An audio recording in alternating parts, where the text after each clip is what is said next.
আমরা যাচ্ছি বদরের ময়দানে। বদরের ময়দানে যাইতে বিশাল বড় বড় পাহাড়, সুবহানাল্লাহ। মার্শাল্লাহ, এখানে আবাদি আছে, মদিনার খেজুর গাছ দেখা যাইতেছে, আলহামদুলিল্লাহ।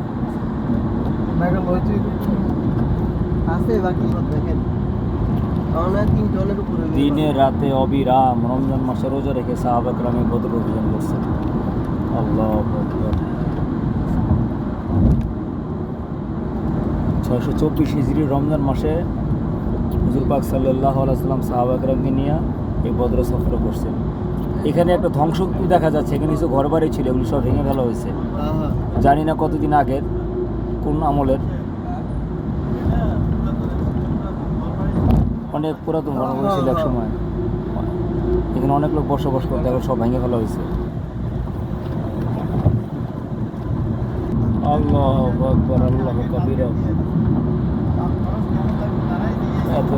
সুবহানাল্লাহ, এত বড় বড় পাহাড়। সাহাবায়েরা রমজান মাসে কিভাবে পায়ে হাইটা এই সফরের মধ্যে আসছেন। আল্লাহু আকবার। বদরের সাথে খেজুর বাগান, মাশাআল্লাহ মাশাআল্লাহ। আকাশি গাছ, নিঃসন্দেহে এখানে বাংলাদেশিরা থাকে, নিঃসন্দেহে এখানে বাঙালিরা থাকে, যার কারণে মাশাআল্লাহ এত সুন্দর সুন্দর খেজুর গাছ। আর এই যে পাহাড়, এই পাহাড়ের গিরিপথ দিয়ে সাহাবায়ে কেরাম রাদিয়াল্লাহু তাআলা আনহুম বদরের ময়দানে পায়ে হেঁটে গেছেন রমজান মাসে। আমাদের তো দিনের রাস্তা বের করতে বলা হইলে আমরা বের হই না, অথচ সাহাবায়ে কেরাম রাদিয়াল্লাহু তাআলা আনহুম দিনের জন্য কী পরিমাণ কোরবানি করছেন, আর তাদের কোরবানির বদলে আজকে আমরা মুসলমান।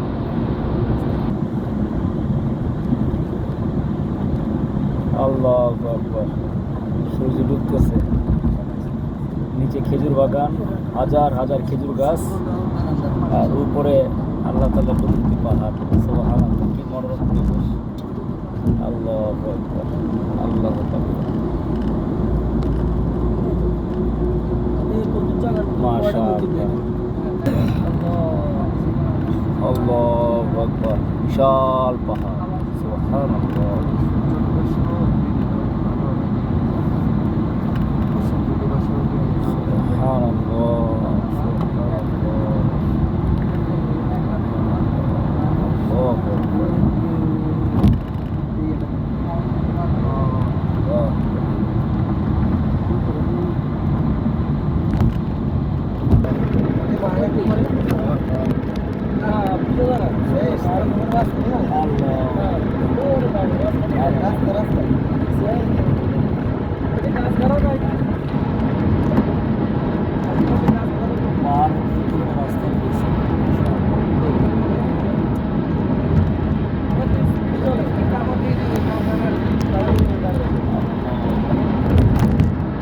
গাড়ির গতি 140, 140 চলতেছে।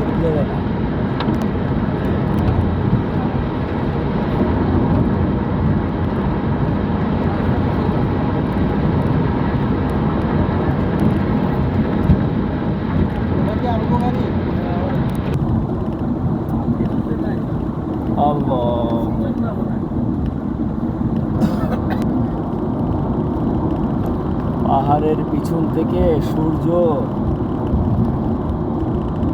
একবার উঠে একবার নামে, মাশাআল্লাহ। চুপি চুপি খেলা চলতেছে সূর্যের সাথে।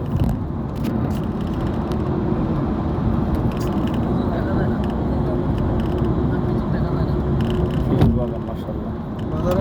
30 মিনিট লাগবে।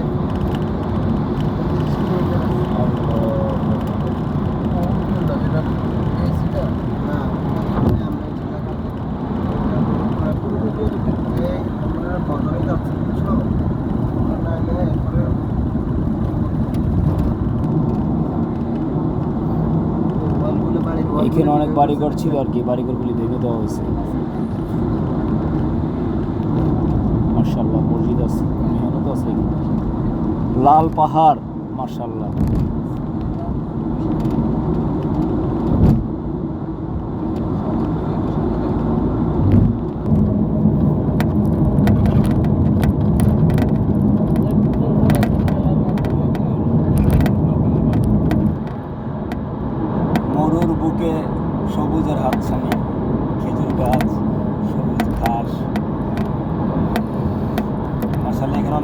মুসলিমরা বসবাস করে বোঝা যাচ্ছে। আবাদি করার তরতিব তাদের কাছে জানা আছে।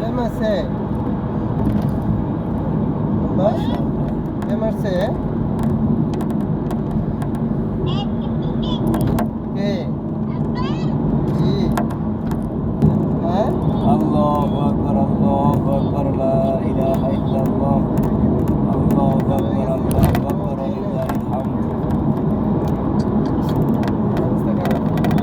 আল্লাহু আকবার। পাহাড়কে আল্লাহ তাআলা কত সুন্দর করে বানাইছেন।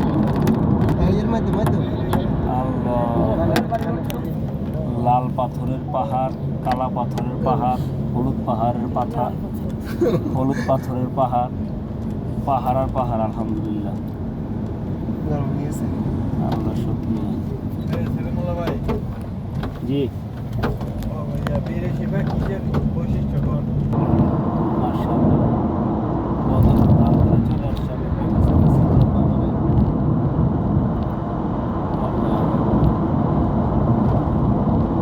অস্ত যাওয়ার সময় বেলুনটা পাহাড়ের উপর উঠছে। আলহামদুলিল্লাহ, পাহাড়ের কালারই পরিবর্তন হয়ে গেছে। নিচে পুকুরে ঘাস, শুকনো ঘাস এবং সাদা কালার হয়ে থাকে। আর এই যে কাটা গাছ, এটি উটের খাবার। পৃথিবীতে যতগুলি দেশে উট আছে, উটরা সাধারণত তাদের প্রধান খাদ্য এটি। আমাদের বাংলাদেশে দেওয়ানবাগে উট আছে, তারা আবার এগুলি খায় না।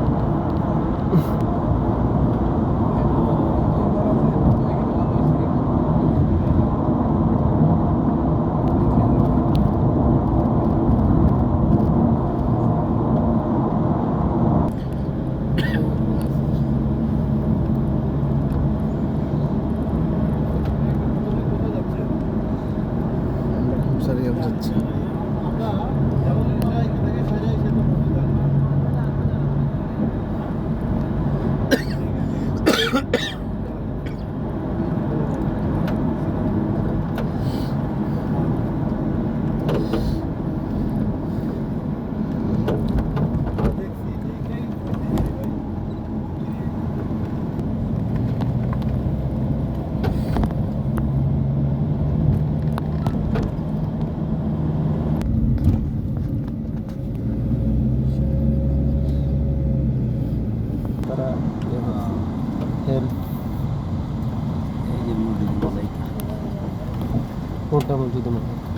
আমরা বদর শহর এলাকায় চলে আসছি। এখানে একটা মসজিদ আছে, এখন আমরা এই মসজিদটাকে দেখুন।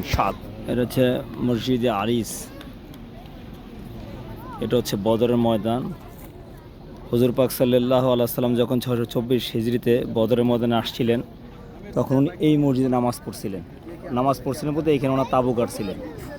এই মসজিদেরই বর্তমান নাম হচ্ছে মসজিদে আরিস। হুজুর পাক সাল্লাল্লাহু আলাইহি সাল্লাম এইখানে অবস্থান নিয়েছিলেন। আর এই হচ্ছে সেই বদরের ময়দান। আমরা এখন বদরের ময়দানে নামতেছি। আল্লাহ কবুল করেন, সহজ করেন। খালি পায়ে নামছি। সাহাবা একরাম যেখানে আসছেন, কেউ খালি পায়ে, কেউ জুতা পায়ে দিয়ে। তো আমি একটু খালি পায়ে নামলাম, যে সাহাবা একরাম কী পরিমাণ কষ্ট করছেন। সাহাবা একরামের এই পাশটা ছিল বালুময়, আর কাফের মুশরিকের যুদ্ধের ময়দানটার ওই পাশে ছিল পাথরের। তো আল্লাহ তাআলা বৃষ্টি দিয়ে দিলেন। বৃষ্টি দেওয়ার কারণে এই বালুময় জায়গাটা জমে গেল, সাহাবা একরামের জন্য সহজ হলো। আর কাফেরদের পিচ্ছিল হওয়ার কারণে ওই পাহাড়ের ওইখানে তারা অনেক কষ্ট ভোগ করলো। আল্লাহ রসুল দোয়া করছেন, আয় আল্লাহ, আপনি মুসলমানদেরকে বিজয় দান করেন।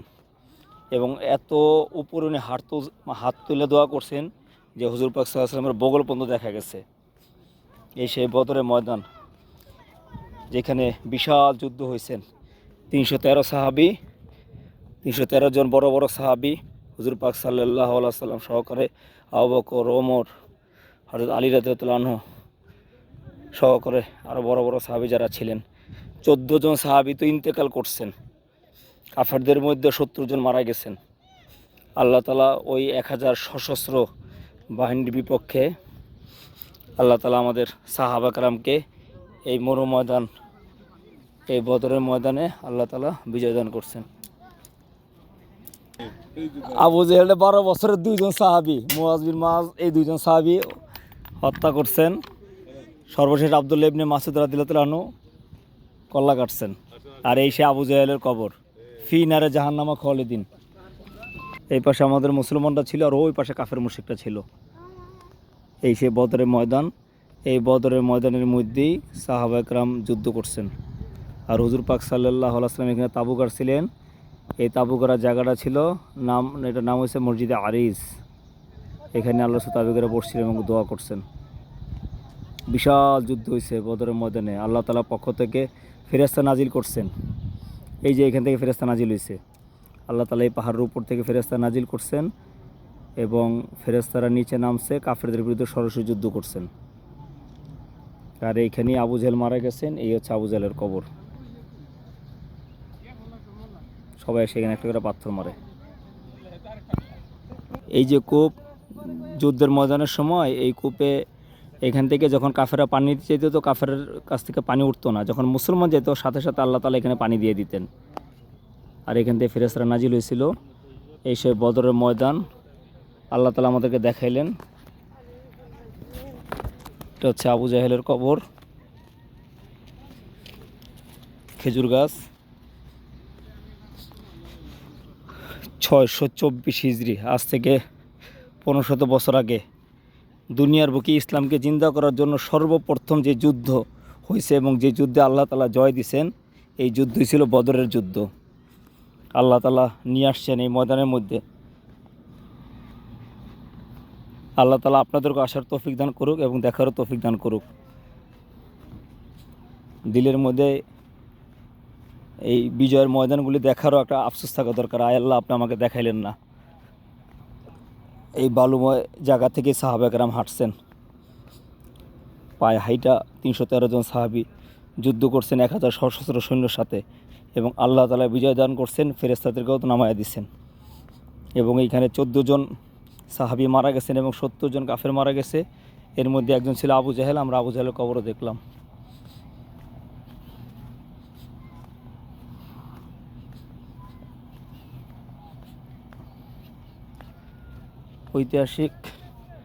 ঐতিহাসিক বালুময় বদরের ময়দান থেকে মোহাম্মদ সেলিম মোল্লা, মিরপুর 1, ঢাকা, বাংলাদেশ। আজ 4 অক্টোবর 2024।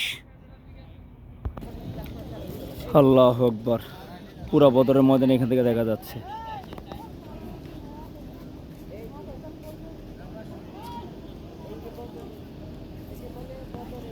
হুজুর পাক সাল্লাল্লাহু আলাইহি ওয়াসাল্লাম এখানে তাবু গাড়ছিলেন।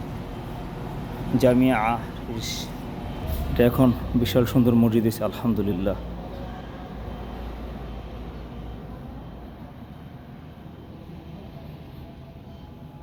মসজিদে আরিস, বদরের ময়দান।